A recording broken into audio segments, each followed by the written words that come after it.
Okay, so thank you for being here. Today, Parsha Mishpatim, the law.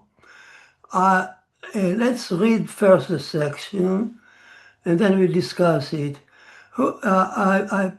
Chapter 21, from the beginning. Only few. Let's read just few verses about the slave that his ears are pierced.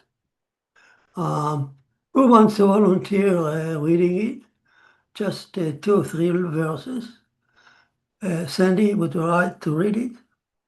Okay, Rabbi. Yeah. These are the Yeah. Okay. I volunteer you. Yeah. That's okay. Okay. These are the ordinances that you shall place before them. If you buy a slave who is Jewish, 6 years he shall work, and in the 7th he shall go out to freedom without payment. If by himself he shall come in, by himself he shall go out. If the husband of a woman he is, go out shall his wife with him. If his master will give him a woman, and she bears him sons or daughters, the woman and her children shall belong to her master, and he shall go out by himself. But if says repeatedly shall the slave, I love my master, my wife, and my children, and I will not go out into freedom, then bring him, shall his master, to the court, and he shall bring him to the door or to the doorpost, and bore through shall his master his ear with the awl, and he shall serve him forever. Okay, great. So this small section, very well known. What we'll do, first we'll read it.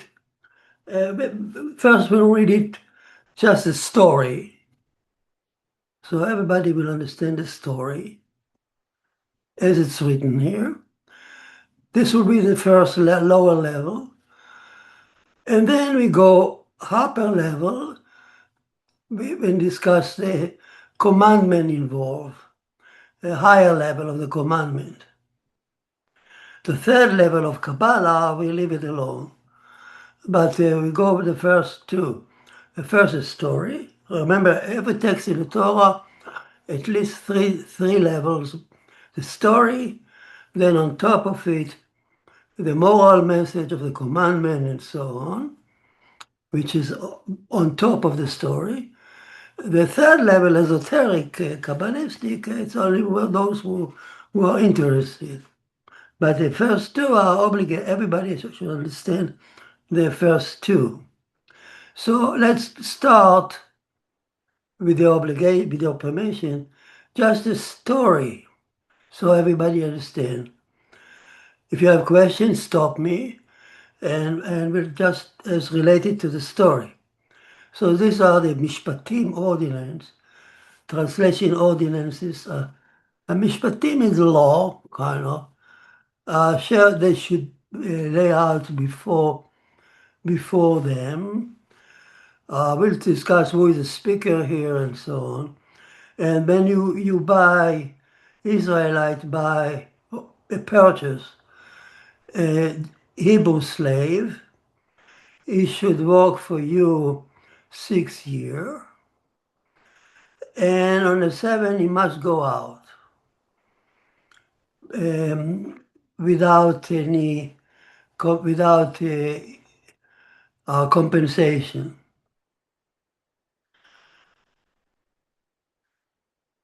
Then, if the verse 2, if he came to you alone, he should go out alone. If he married a woman in between, the woman will stay with the it's not so, she is not a slave, even if he marry another woman, a Jewish woman. If he came in married to your position, the woman, his wife, is not your slave, but you have to support her while the slave is with you. And that's why he says if she go out from your responsibility. But if while the slave is with you, so his master can give you a Canaanite woman, and which at the time that was practiced. A very small period in Jewish history there was a Canaanite slave, but in case there was a Canaanite woman, so the children will stay with you, like because the mother is your slave, and he will go out also 6 year, the Jewish guy. Now we come to the main message. Suppose now the 6 year pass and the slave, the Hebrew slave, talk about the Hebrew slave. He says, I don't want to go out. I love my master. I love my wife, and my wife, I like the way that you support them. Or I love the Canaanite woman that you gave me, and I attached to her, and I don't want to go out to leave my family with you. I will not go out free. Then his master bring him to Elohim. He says in English, court. In Hebrew, if you look at the Hebrew, Elohim. Elohim is a court. This is a proof to you that when you say at the beginning, God created heaven and earth, he says there, Elohim. So you see the Elohim is a judge. Here the master bring him to the judge, which means Elohim, to the court. And a specific court, Rashi says, this is the same court that sold him to you. And so why the court sold him? In fact, that's the key here. A person can become a Jewish slave if he sell himself. If he sell himself because he is in trouble and he want to seek a master, he's fed up to take care of himself. He want to join a master. That kind of a slave who sell himself does not get his ear pierced, and he does not go out on a. There's no, all these laws don't apply to him. Who is this slave then that we are talking about, the Hebrew slave? How did he come to the possession of his master? It says, you purchase it. From whom do you purchase? There are no slave market in a Jewish land. No slave market. So how did the master purchase the slave? The answer is by the court. So the court sold the person because the person owned a lot of money.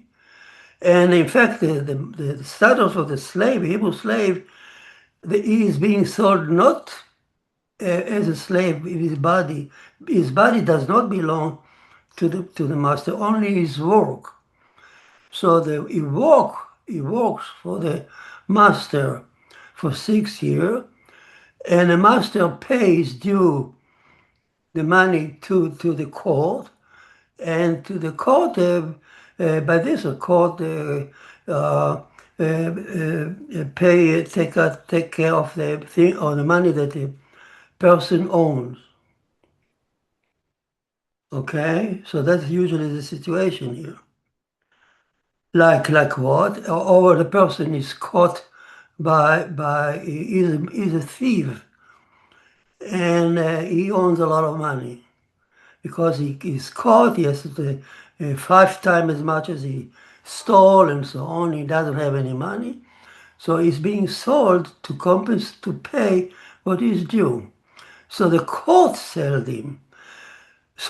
Now, when after 6 years, when he wants to stay, his master take him to the same court, Rashi says, to the same court that sold him, and they decide what to do. So there's now a judgment done to him. And if they decide to keep him, the court decide to keep him in the master home, then the master bring him to the doorpost, or to the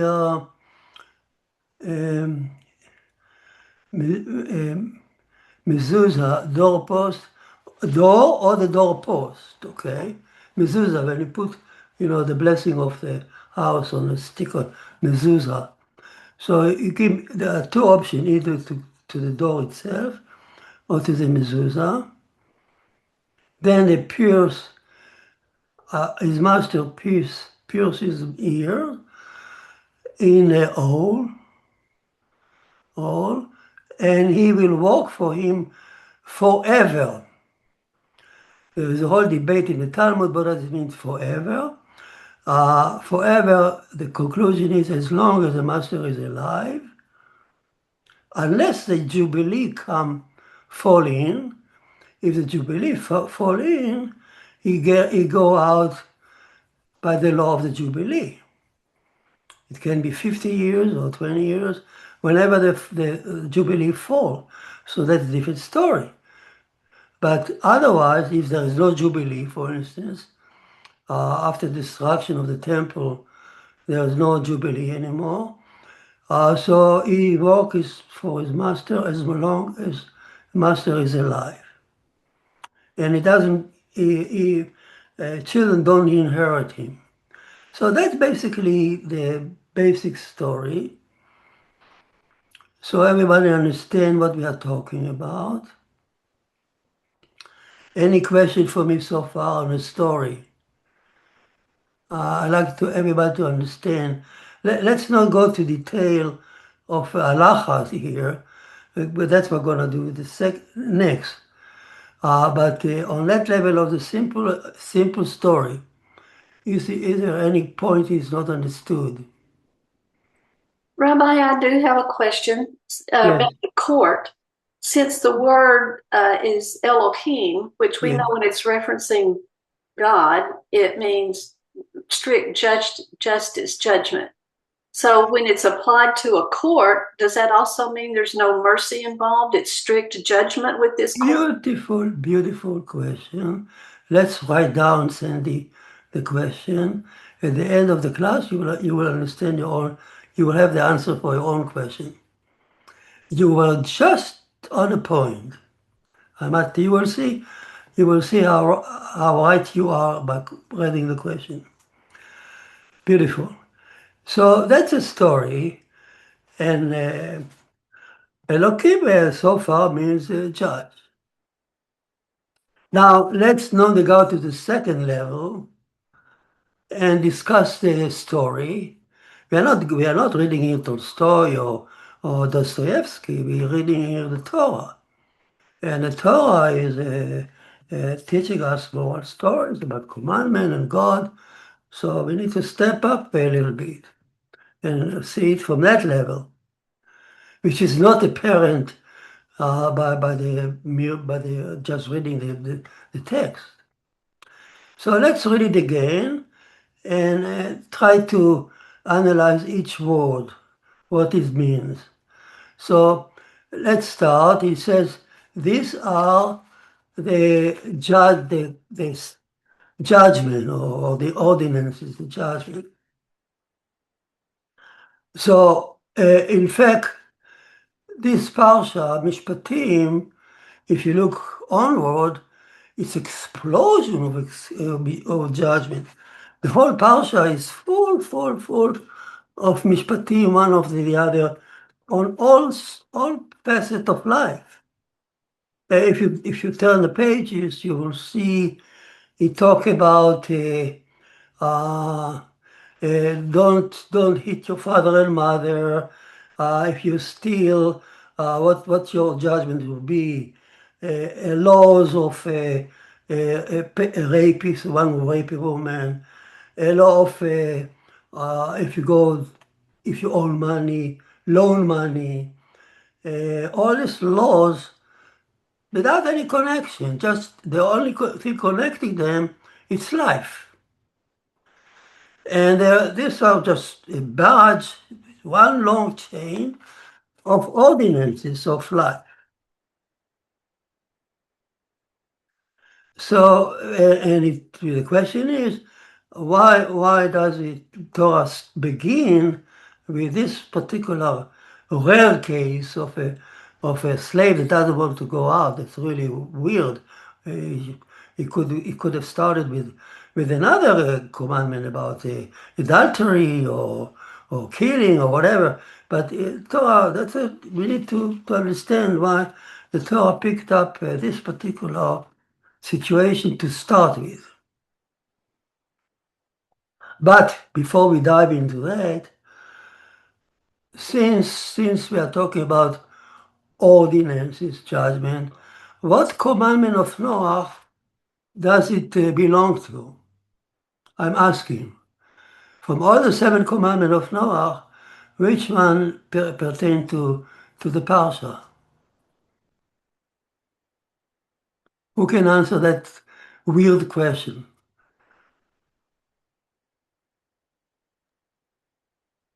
Yes? Would it be for courts of justice to have? Yeah, wonderful. What number is that? Is that the 7th? No, that's 5. Okay. 5, according to the book of Genesis. I know there are different lists, Right. but according to book of Genesis, idolatry, chapter 1, adultery, story of Eden, then Cain and Abel and bloodshed, number 3, then Abraham, theft, number 4, and Jacob seeking justice, number 5. So justice and civil order is number 5.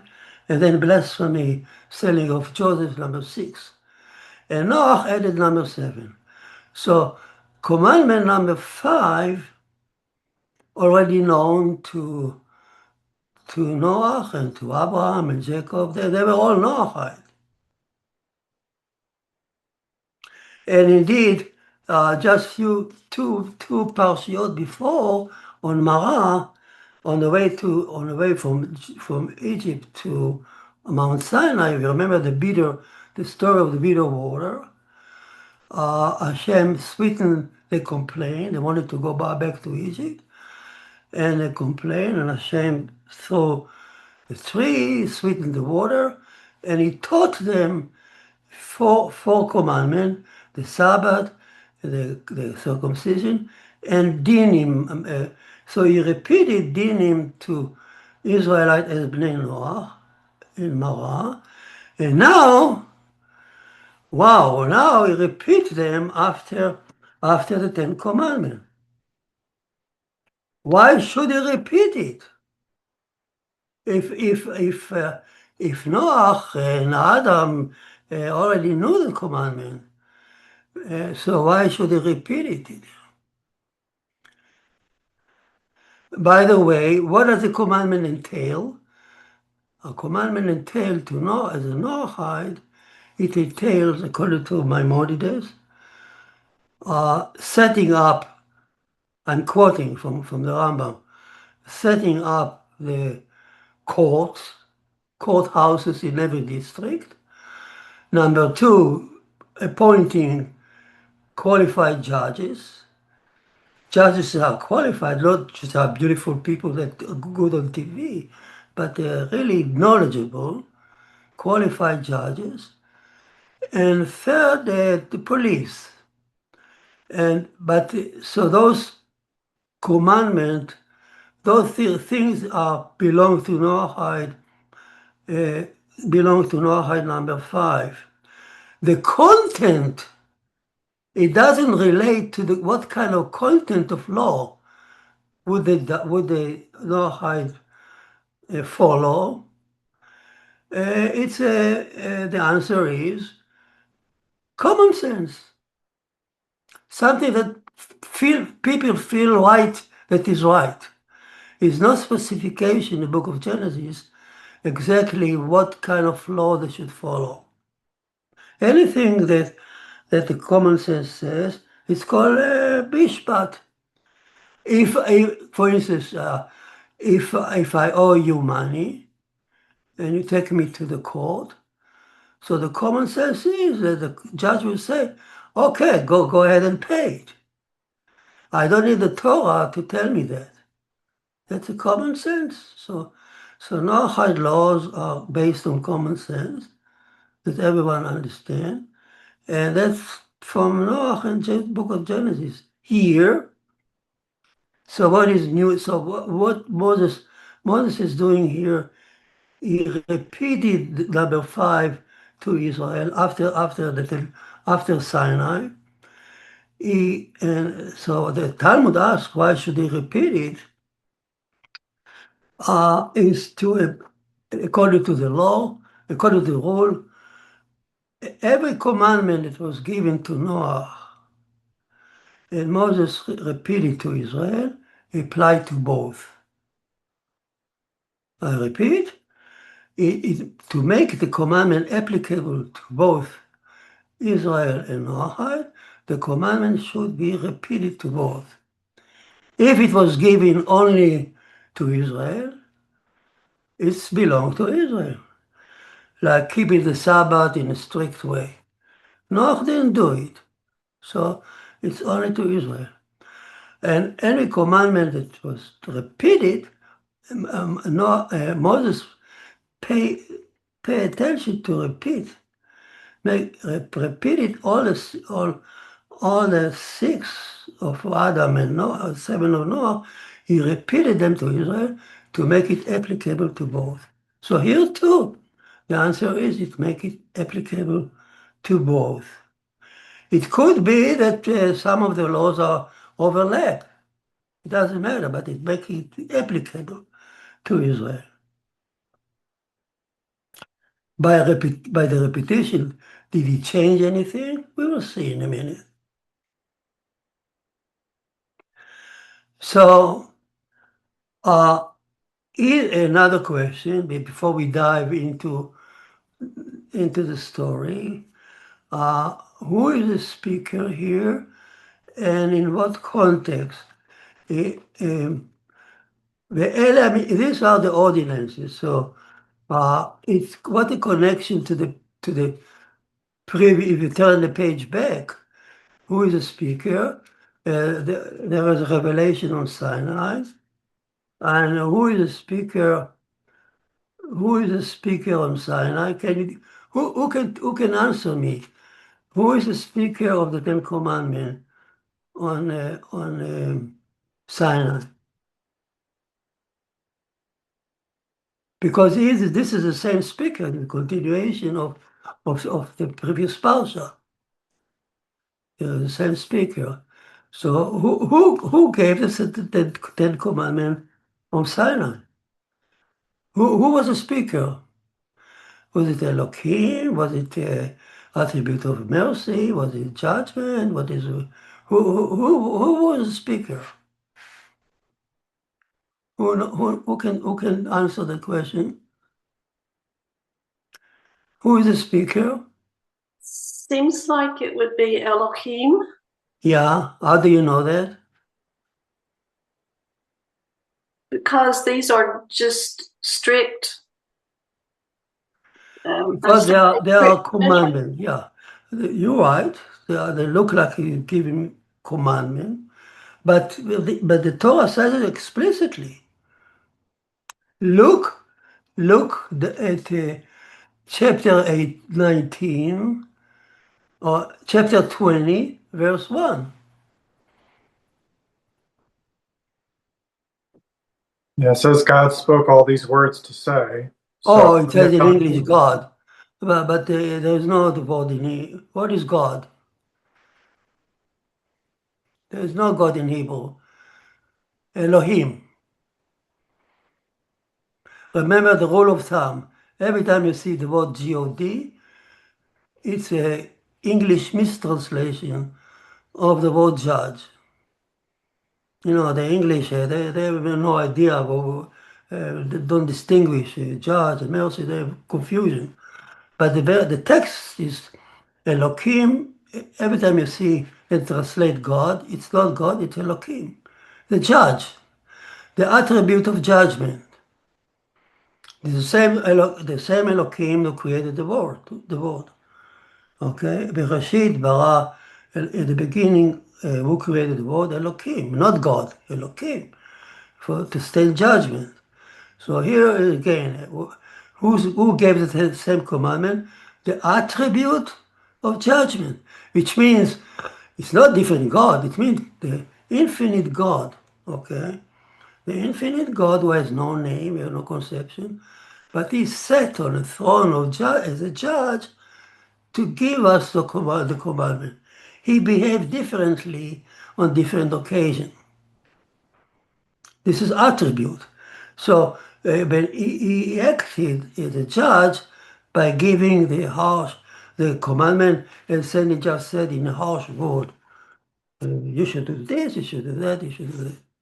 Now the same, so who is the speaker here?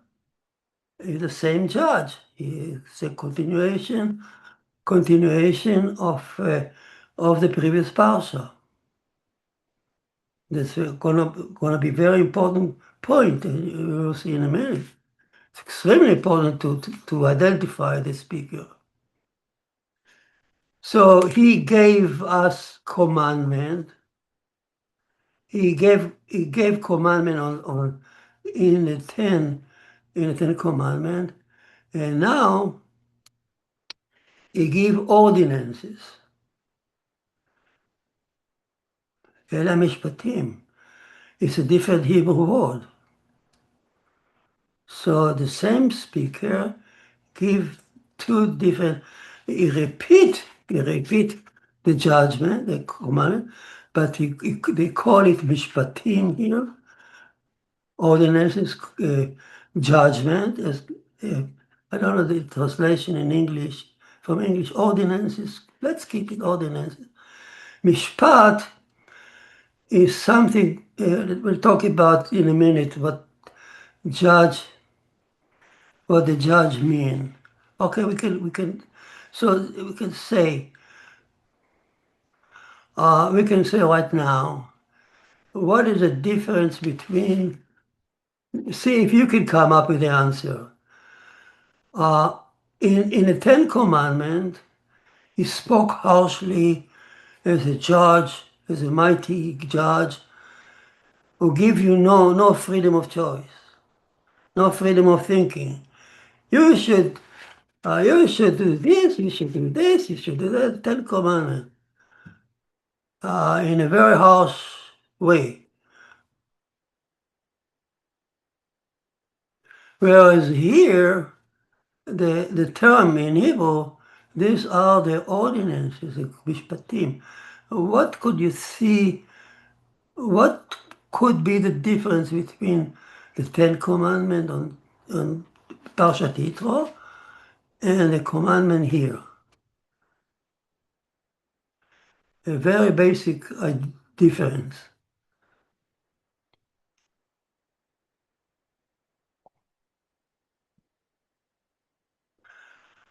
What is the difference? The difference is here we allow you to think about it. Mishpat is not a commandment. Mishpat means this, I give you the law, and you should digest it, think about it, and derive conclusion from that. And I allow you to not only to derive conclusion, but to draw other law based on your understanding. Rashi said that. Rashi said, I give you the commandment I set up the table for you like a food, but I put the dishes and everything. It's on the table, and I give you the element of I put the food on on the table. It's now you to eat it, digest it, and think about it, and ramify it. You can draw conclusion from conclusion and develop oral Torah. Okay, this is foundation.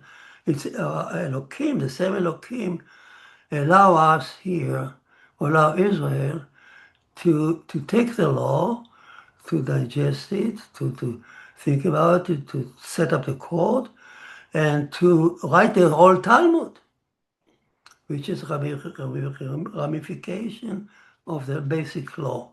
You don't stick to the written law, but you allow to diverse it. Now, before another question. Rashi, we'll talk about Rashi. So these are the I do this.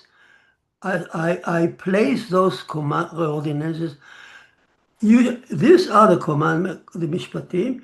You should put in front of them, of Israel. Rashi says excluding Noahide, excluding the nations. Wow, people read it, they think, oh, it's the meaning. Well, I mean, I'm out. Why should only Israel be allowed to sit and develop the commandment and the Talmud and all these things that based to develop the whole tree, and I'm out?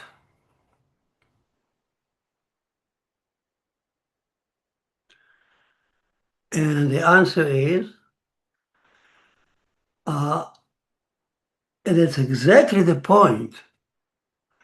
The Torah recognized that the Torah law as such relate only to Israel. Number 5 we're talking about number 5 of Noah. You have a court, you have system, you need to develop a judiciary system that's part of Noahide commandment. The content of what the system of law, the Torah leaves to every nation to develop its own commandment, own set of justice. Noah, the 70 commandment of Noah, the 70 nation of Noah, are not obligated to follow and adhere to the Torah law here. They are free to develop, expect to develop its own system. American develop each nation would develop its own system according to its own tradition, its own heroes, its own system history. The Torah supported. So Torah wants Noahide to develop, each nation to develop its own system. So why should Noahide read the Torah, learn Parsha Mishpatim? The Torah law should act like a beacon, this is the idea, this is what God wants. He gave us to Israel. Now, as we American or as Russian, or we develop our own system, we should look at principle from the Torah law and derive moral conclusion for our own system. That's a basic idea of the difference between Noahide and Israel here. Unlike any other false religion, take Islam. Islam will not allow it. You join Islam, you follow the Sharia, otherwise your head is cut off. You follow Christianity, the law of Christianity will abide all the nations that in the globe that under Christianity. They should follow the same law. Judaism is not like this. the Torah law recognizes the 70 nations of Noah after the flood, and basically each nation are allowed, expected, actually encouraged to develop your own system, okay? And you just read the Torah, read it, what the Mishpatim, Parshat Mishpatim, understand, because it's Mishpatim, you have to understand it too. Mishpatim means to understand. So it's not, you read it not because it's obligated. You read it because you need to hear. Hear it means to understand. To understand the law, to understand to understand the Talmud, to understand what the rabbi was debating, and what the moral law behind it, what are the moral messages behind, and then you apply it to your own system. For instance, the dignity of man. Now we understand why. No wonder why the first ordinance that Torah decided here is about the slave. The slave who want to stay. Oh, this is number one issue. The Torah, the whole basic of freedom. I took you out of Egypt to become free people. Now you go out and you select a owner, you select a slave to become a slave. How is it? It's not possible. So the Torah is against slavery. Against slavery is not just the slavery to people, slavery to sin, slavery to drugs, slavery to against slavery. This is number one paramount message of the whole system of judiciary system. Freedom of person, dignity, freedom of person. And so there is no wonder from the whole chain of possible hundreds of law, the Torah select this one to start with. So Noahide 2 read it. This is not, I don't read it just law because it was Sinai, given to me like a master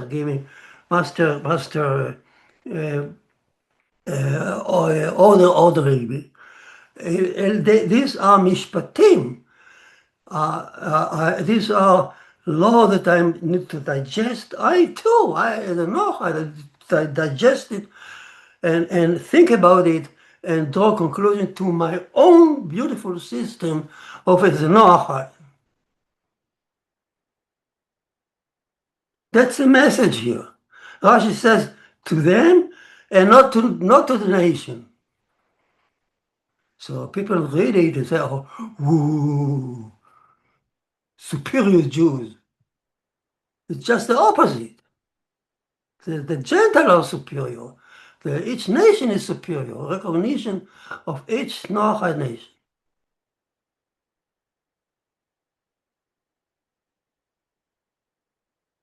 Any question on that point here?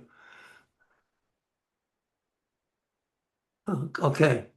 We have some more pointers, so let's go on to discuss. And so that's why is repeated here. And okay, look what happened here. How much the Torah wants to show you how much Hashem hates slavery. This, he says, I in the Ten Commandments, he speaks like, okay, I took you out of Egypt to become my slave. In the book of Leviticus, it says, I took you out to become a slave and not a slave to a slave. About this, Hashem hates slavery. I took you out to become free people. So that's Ten Commandment there. And so you are my slave. Elohim says, the attribute of judgment. And I took you out of Egypt to become my slave. Now, what happened here? The same master turned around and give the law to the people that just saved from Egypt. And you are free to run your own life. You're free to manipulate, to think about it. It's yours. I give you the Torah. You now, the Sanhedrin, the court, you run the world, run the Torah. I give you. You are now the master. Show me a human master that do this. A human master can take a slave, can appoint him on a house. Okay, you do. Oh, you are important slave. You did this. But here he gives the authority to develop his own oral Torah based on the written Torah, but the authority to digest, to develop your own ordinances according to situations that come up. The master gave me the authority to the Israelite. So because the master Elohim hates slavery, even he hates slavery to himself. He doesn't like people to be slaves to himself. Yes, basically, a person who is not learned, not ignorant, he should first follow Elohim law as such without learning too much. But that's not the ideal. The ideal is that Hashem Elohim wanted you follow the law of, even the law of the Ten Commandments, but you should follow them as ordinance, as mishpatim. I give you the authority. That's how much I hate, how much Hashem, how much Elohim hate, or want to stay away from the image of a master giving order, slavery. We are not even slaves to Hashem. Islam brag that they are slaves to Hashem. We don't. We are slaves to Hashem, but Hashem gave us a Torah to be free people. That's a different teaching. Dignity of mankind. And the whole story here proves that if you don't want to go out to be free people, they pierce your ears. Let's move on. Now we said verse 2, situation arrives, and when you purchase a Hebrew slave from the court, and so we discuss it, from the court, and then he after 6 years, he says, the slave said, oh, remember he was sold because he owned money.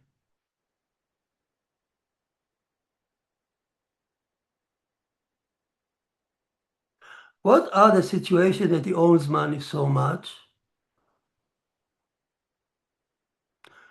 How come a person owns money so much? You say, okay, he lost his investment when kaput. Invested all money, he busted his fund. That could be. Or another, the Talmud says, no, he stole. When a thief who repeatedly stole, and each time he has to pay 4 or 5 times the money that he owned, that he stole.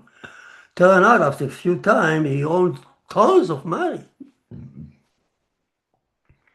So now he violated the Sinai, Hashem's, he violated number 4, stealing. And so that was given to Noah and all repeated on Sinai. Do not steal.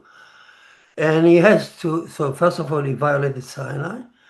Secondly, he owns a lot of money.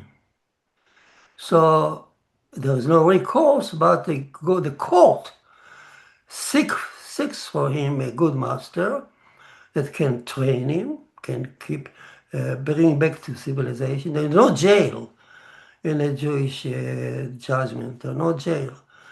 The only if you stole your own money, on the contrary, rehabilitation here. So the court seeks and find a good master for him, and the master is capable of paying the money. So he works for the master under supervision of the court.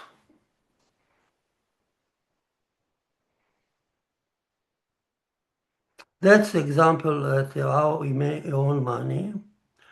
But there is another example.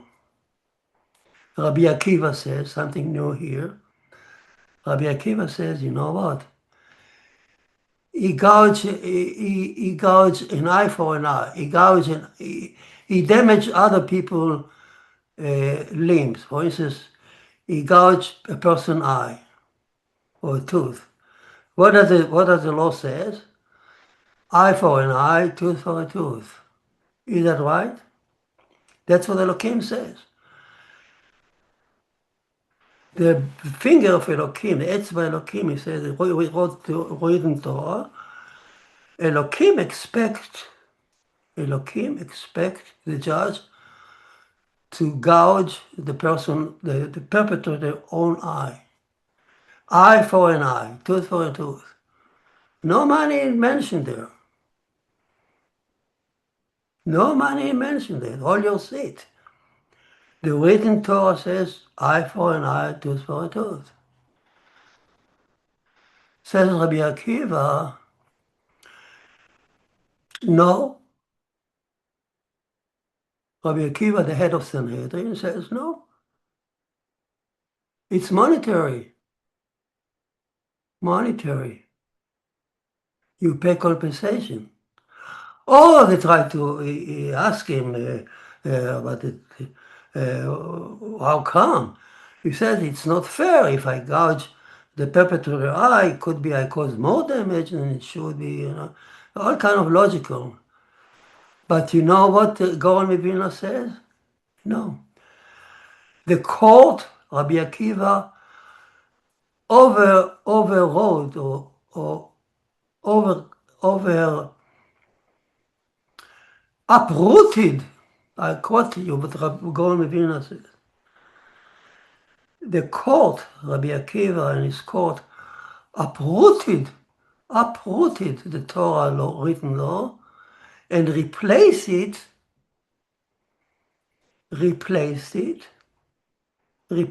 law by monetary compensation.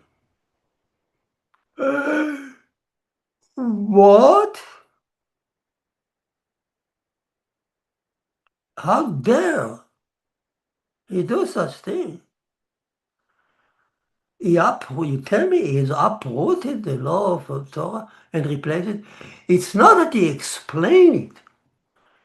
It's not that he, Gaon Mivilna, I'm quoting the Gaon Mivilna, in the book Aderet Eliyahu, if somebody wants to read it. It's not that he made a new explanation or he wrote, he uprooted the Torah written law and he replaced it by more passionate, merciful law of monetary. Now, because a person owns now a lot of money, he's being sold. Okay. So the power, here is the power of the court. The power of the Jewish court is we said, Elohim now give the Jewish people the power to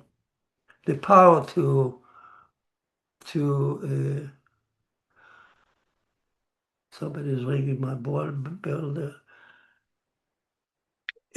Not only give him the power to digest, to think, or oral Torah, but there are situations are three situations, only three situations ever. All of them are here. That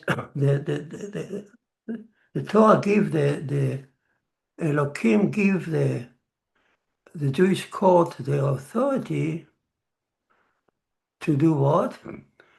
To do against the Torah law. To Hashem, Elohim replace it measure for measure. What money is in money does not pay for the damages you cause damage to the person. No money will compensate for it. That's the real truth. Elohim is for the truth. If you want, the person, the perpetrator should really suffer the pain to feel. Okay, but no, he overcame. So this is what Elohim would ask. But the Torah gives us the Jewish law the authority to so much Elohim trust the Jewish court that in a rare situation, Gaon Mevina says, he replaced eye for an eye and tooth for a tooth for monetary. You want another example? They take him to the court, and the court says, the law says you should pierce his ears by the post, which is very demeaning, to remind him of Egypt, or the door. The Jewish court says, that's the second example here, and the Sanhedrin says, no, only the door. I don't want to demean him so much to the post. I don't want to remind him Egypt, that's too much. Gaon Mevina said, this is the second example here, how the rabbinical court erased the word doorpost and left only the door to avoid demeaning. How come the Jewish court has such authority? And here I'm going to answer Sandy's question.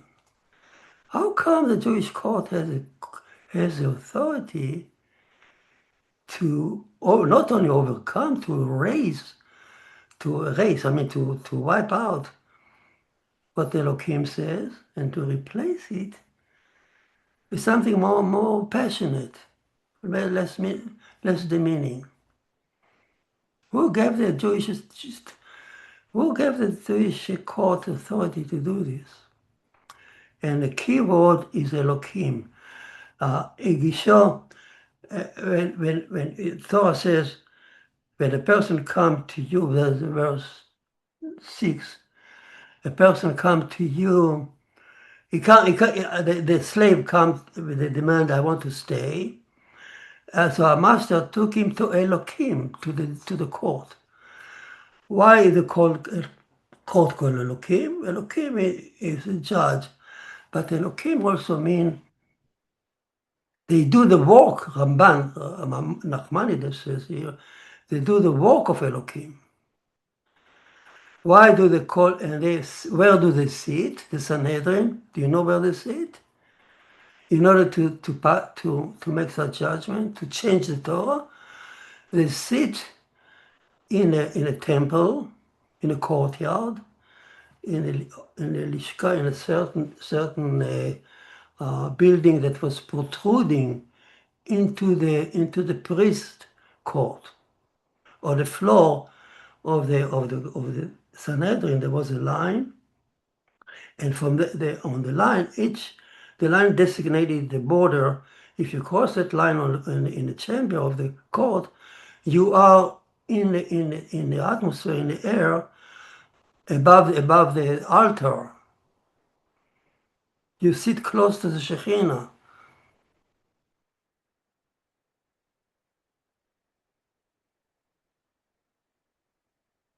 That's the authority of the court. So it means the court speaks not only from Elohim, it speaks from the Shekhinah.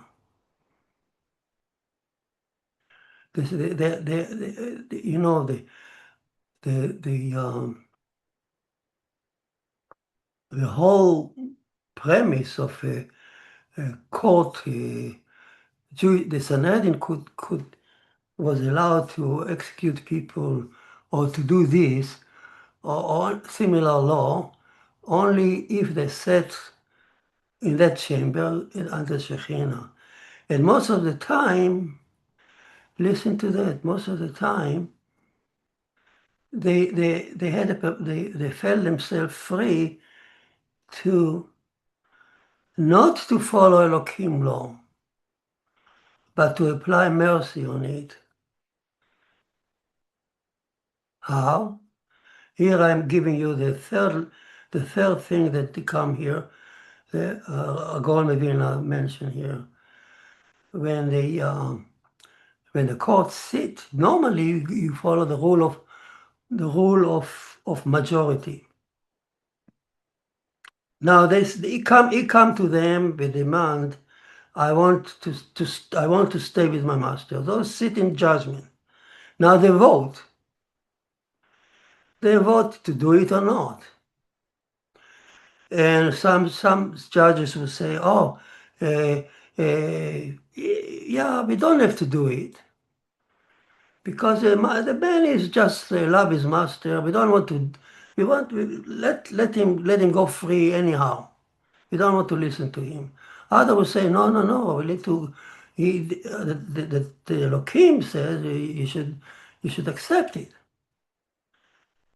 So there's debate in the court, and the rule is they follow. They need to decide one voice if to do it or not. The piercing of the ear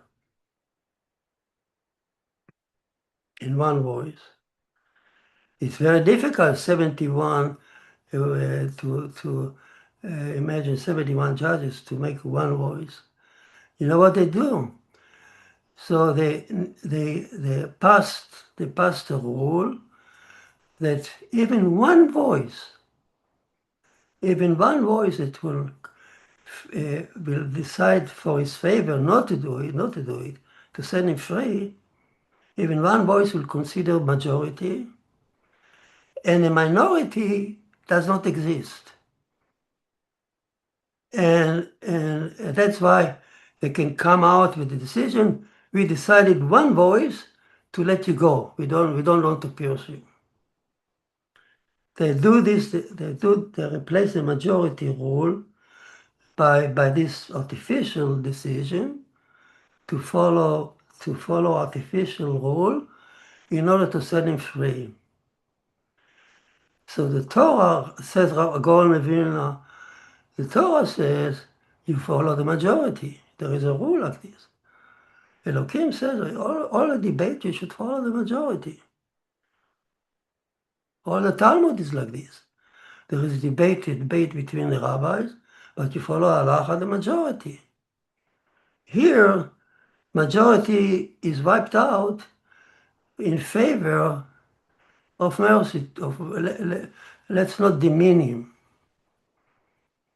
So these three things, Gaon Mevina mentioned, it's only here, and it showed the power of the court, Jewish court, not only to explain, not only to expand, not only to come up with oral Torah law, new laws pertain to the situation, but sometimes in favor, in the name of Shekhinah, in the name of mercy, you can overcome Elohim law, and Elohim will listen.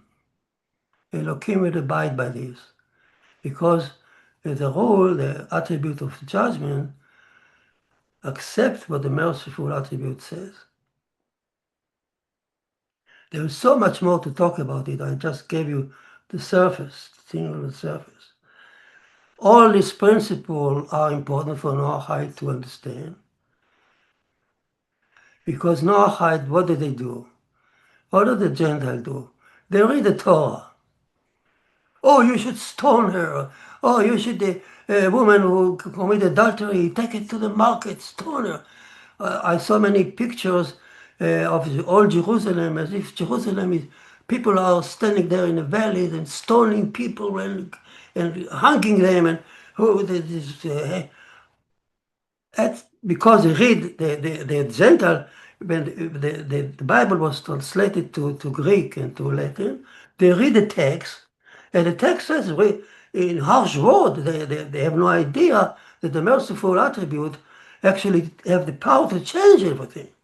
And in fact, this rule of majority, like here, that you follow, that by artificial majority you compensate, you send him free. The same rule apply for a woman who is adulterous. The same rule apply for people who are killer, or a rebellious son. The Torah says you should hang him, you should stone him, but and you need majority of the court to do this. Easily, there is just one voice can tilt the whole majority out, and you minority is gone, and that's why it was almost unheard of that the Sanhedrin killed anyone. 1 in 70 years, it was rare. You should be a real murderer to be hung by the Sanhedrin. So you don't take the written law, Noahide, and you draw a conclusion from the written law to draw a conclusion for your own system.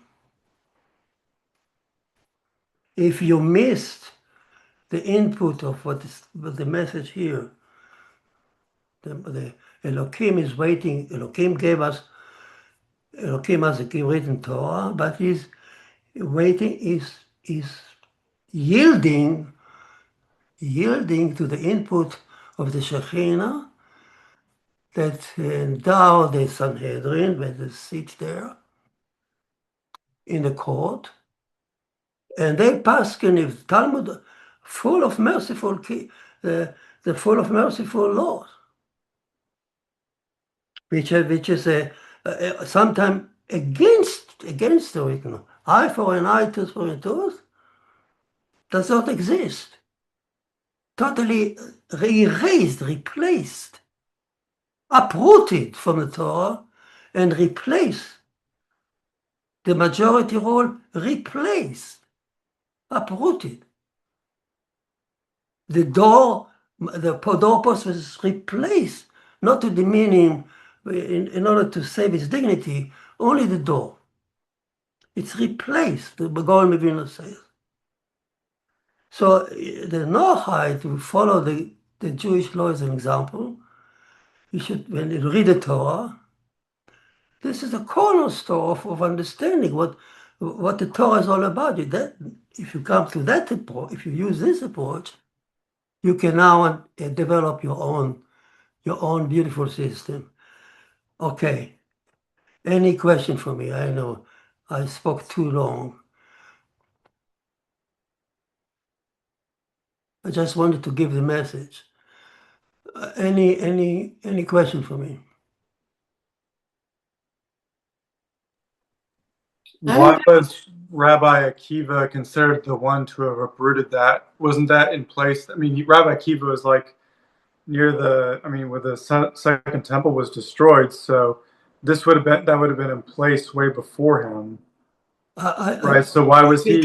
Your voice it breaks up.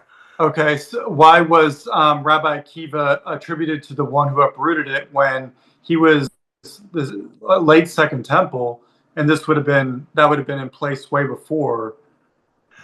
Yes, yeah, it was replaced before. It was a tradition. Rabbi Akiva only, as a rule, when you read the Mishnah, when you read the Talmud, it was oral transmission from generation to generation. Rabbi Akiva learned it when he was young, and he himself uttered it in his yeshiva, and his disciple wrote it down. There was why it's called oral Torah, because it was never written. it was always transmitted until the tribulation of Adrian Caesar, with the terrible devastation of the Jewish community there in Israel. So they decided to write it down in the name of Rabbi Akiva. But you don't say Rabbi Akiva did not invent it. Uh-huh. It was only written and attributed to what he said. That's why it's called oral Torah. And we don't have any idea how old it is. But the idea of, but it must have been very, very old. Maybe attributed to Moses himself. Do they think that was something that was decided by Israel as opposed to what Moses received from Hashem? I mean, because Hashem basically, taught Moses everything, and then Moses transferred that to the people. So is that something that that the courts felt that Moses received from Hashem, or was it something that they devised themselves? By we have if you go into, there are classes given to you in yeshiva on the development of the oral Torah, and there are different levels. There are clearly some laws that attributed to Moses himself. No one has a question that Moses himself said this is this, in addition to what he says in the written Torah. And they are categorized as Moshe from Sinai. There are very few relative, but he planted in them the rule as today I would say, I use our language, I would say, he planted in them the software to develop the only new laws. So the written Torah is a hardware and a principle, but you need to stick to those written laws, and from that you develop a whole tree of oral law. For instance, what does it? Usually it's rabbinical laws that put fence on law. For instance, there is a law of adultery. Adultery is forbidden for Noahide. But came the rabbis and added fence. Not only adultery, but you should stay away, separate the genders. Don't teach children with girls and women the same at a certain age, at the same school. Or don't stay with a room with a married woman. All that is oral law, rabbinical law, as a fence that added, but also to answer new situation. For instance, in a temple, I'll give you a beautiful example. In a temple, there was no separation of gender. In the court of Israel, men and women, in time of David and all the kings, men and women mixed together. Even the second temple, men and women, they were not separated in prayer. They were, until, Talmud says, very late. One time, there was a mishap, that kilkul. Talmud doesn't describe exactly what, but apparently was some sexual forbidden situation happened in the temple, and the rabbi was so horrified, so they decided from there on, they're in the courtyard of the temple, when people come to pray, the women will be on the balcony here, the men will be down here on the courtyard ground. This was clearly rabbinical fence, added oral Torah, but it's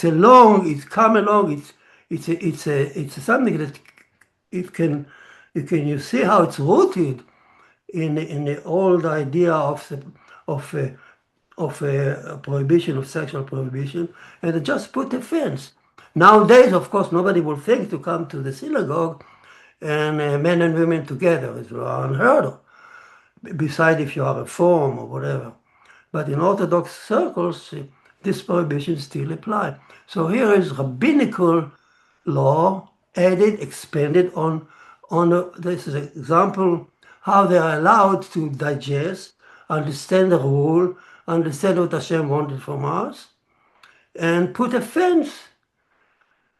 And that's basically cover 90% or 99% of all rabbinical laws, that they come to add some answer situation that has raised in this certain time, to answer that, to address them, and to solve them along the basic principle that they inherited in the written law and so on. That's the basic of the Mishnah and so on, and the Talmud.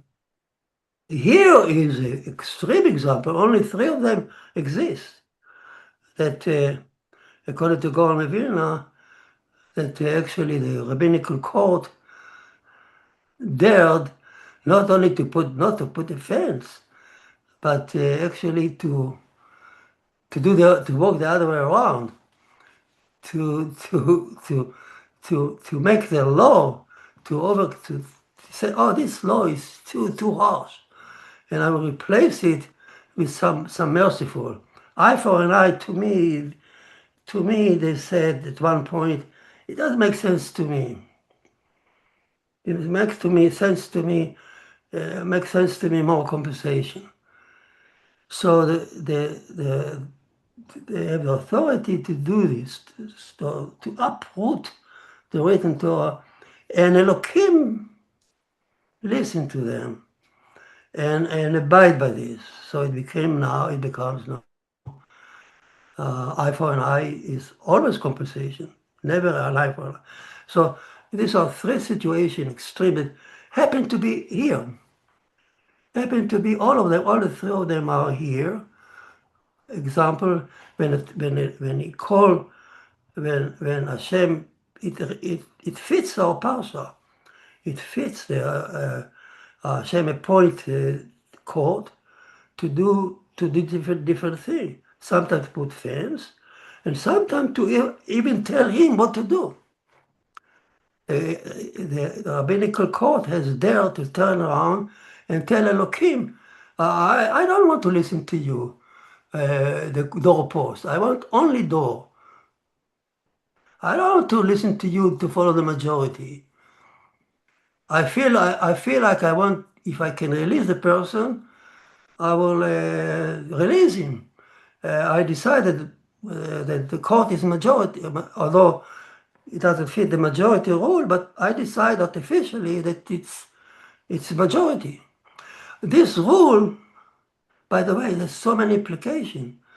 I have no time to go into it, but it has ramification on so many other fields of the Torah, that Ilchot Tumah and Torah, what is kosher, not kosher, kosher food. This rule of the majority and minority, that the rabbinic, it has tons and tons of implications, and so on. So every rule that I mentioned here permeates the entire court, Shulchan Aruch, the entire court system.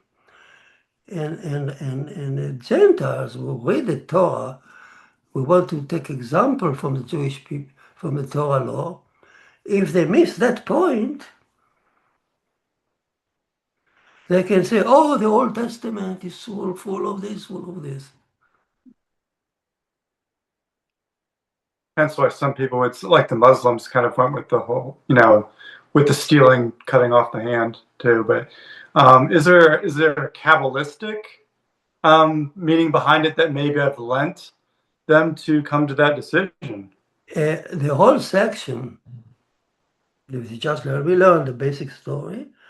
Then we spend some time on just scratching the surface of the law of the court. That's what we learn in yeshiva regular, what we just spoke about. Then there is the esoteric Kabbalistic level, that you need to learn. But first of all, the rule is, first of all, you understand clearly the first two levels, and don't dare to go to the Kabbalistic area without, first of all, understanding and believing in the basic, the two levels. Only then you try to figure out all the attribute involved, Kabbalistic, Ariya Kadosh, prophecy, end of time, and all this level is up there. But in order to go into that, you need different class, you need to be trained for that. Otherwise, you get completely lost, and you don't jump there right there. And it's not for everyone. Not every Jew even have to understand it. The average Jew should understand the first two. The basic story and the commandment application and the moral application without going into Kabbalistic understanding of God attribute and all. It doesn't affect your life.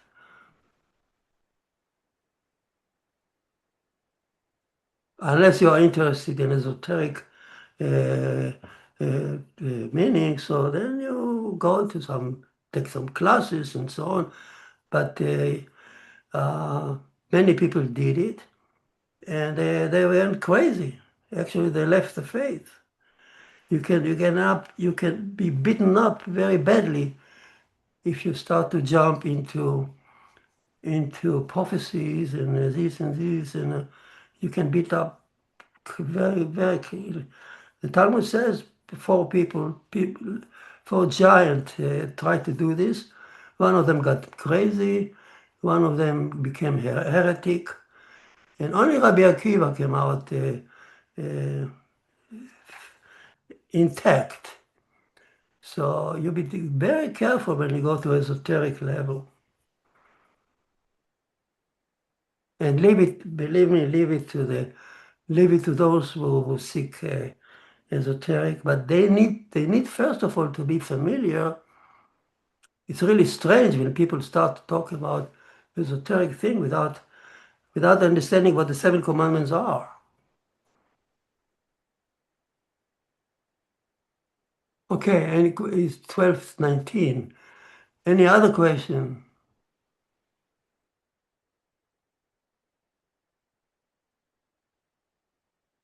I can go on, but I know that some of you kind of want to.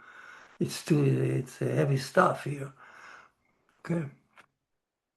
So have a good Shabbat and digest it. Remember, you need to digest it, the ears. Oh, there are many more points I didn't have chance to discuss. Maybe next cycle. So have a good Shabbat and be well. Thank you. Bye.